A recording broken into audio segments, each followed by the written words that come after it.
ব্যক্তিগত জীবনের ঝড় এখন সরাসরি আদালতে। দক্ষিণী সুপারস্টারের সংসার ভাঙনের খবরে কাঁপছে বিনোদন অঙ্গন। দীর্ঘ দাম্পত্য জীবনের অবসান ঘটাতে যাচ্ছেন দক্ষিণ ভারতের জনপ্রিয় অভিনেতা ও রাজনীতিবিদ বিজয় থালাপতি। তার স্ত্রী সঙ্গীতা স্বর্ণালিঙ্গম ভারতের চেঙ্গলপট্টু জেলা আদালতে আনুষ্ঠানিকভাবে বিবাহ বিচ্ছেদের আবেদন করেছেন। খবরটি প্রকাশ্যে আসতেই তোলপাড় শুরু হয়েছে দক্ষিণী চলচ্চিত্র মহলে। ভারতীয় সংবাদ মাধ্যম ইন্ডিয়া টুডে এর প্রতিবেদনে বলা হয়, বিজয়ের দীর্ঘদিনের পরকীয়ার অভিযোগ থেকেই এই বিচ্ছেদের সিদ্ধান্ত।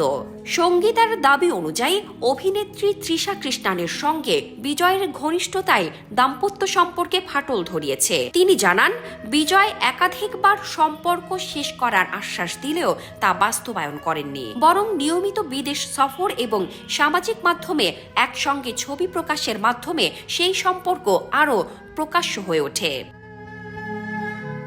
এই পরিস্থিতিতে নিজেকে সামাজিক ও মানসিকভাবে অপমানিত মনে করছেন সঙ্গীতা। তার অভিযোগ, এ কারণে তাদের দুই সন্তানও বারবার বিব্রতকর অবস্থার মুখে পড়েছে। শুধু তাই নয়, দাম্পত্য জীবনে তাকে দীর্ঘদিন সামাজিক ও পেশাগত কর্মকাণ্ড থেকে দূরে রাখা হয়েছে এবং আর্থিক ও ব্যক্তিগত স্বাধীনতাতেও হস্তক্ষেপ করা হয়েছে।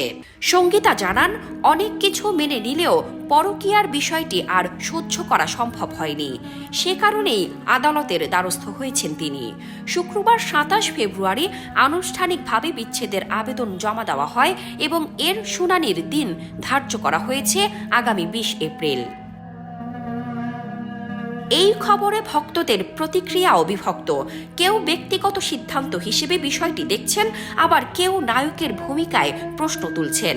দীর্ঘদিন ধরে জনপ্রিয়তার শীর্ষে থাকা এই তারকার ব্যক্তিগত জীবনের অস্থিরতা এখন জন আলোচনার কেন্দ্রবিন্দুতে। উল্লেখ্য, ১৯৯৯ সালে সঙ্গীতা স্বর্ণালিঙ্গমের সঙ্গে বিবাহ বন্ধনে আবদ্ধ হন বিজয় থালাপতি। তাদের সংসারে রয়েছে দুই সন্তান। দীর্ঘ ২৭ বছরের দাম্পত্য জীবনের সম্ভাব্য ইতি শুধু ব্যক্তিগত নয়, তার রাজনৈতিক পথ চলা, বিশেষ করে তামিলনাড়ুর আসন্ন নির্বাচনেও এর প্রভাব পড়তে পারে বলে মনে করছেন বিশ্লেষকরা। শামসাদ শাহানিন, দৈনিক আওয়ার বাংলাদেশ।